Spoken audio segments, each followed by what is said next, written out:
Good morning. It's Tuesday, May 28th. I hope you all had a good Memorial Day. I'm going to talk about Ephesians chapter 3, verse 17, because it's a little bit hard to understand, but we're going to make it in plain English.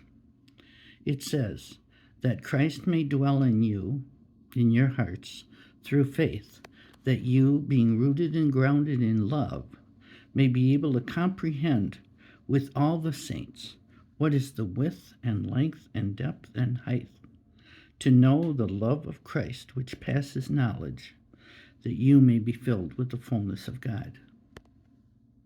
So what does that mean? Well, what jumped out at me was the measurements, because here in my store, when we have to get a shelf, we have to know the width and the length and the depth and the height. We have to know all that, because otherwise the shelf will not fit.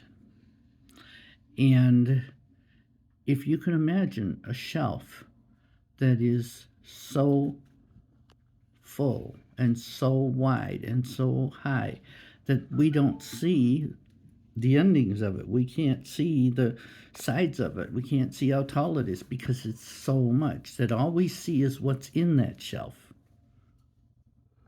And what's in the shelf of God is the love of Christ. And whatever Christ has is on that shelf. And we get to pick we get to be part of that. Because if you are filled with Christ, with the love of Christ through your faith, then you will also be part of what's on that shelf, which is power, riches, wisdom, strength, honor, glory, and blessing. That's all what Jesus has up in heaven. And we have that in our hearts, just like what's on the shelf. There's all those things that are on the shelf. And the thing is, most people human beings cannot understand. It says the love of Christ passes knowledge, but we could be filled with the fullness of God. If we have all these things, we would be full. We would say, I don't need any more. I've had enough. More than enough.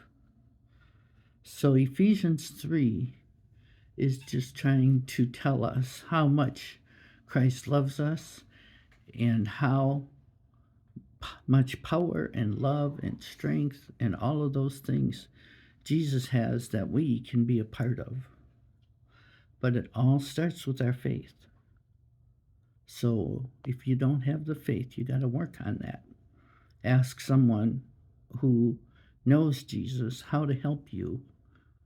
Ask a church leader or a godly person. First, you have to become saved by taking Jesus as your Savior, and then you work on your faith. Have a great day, and God bless you.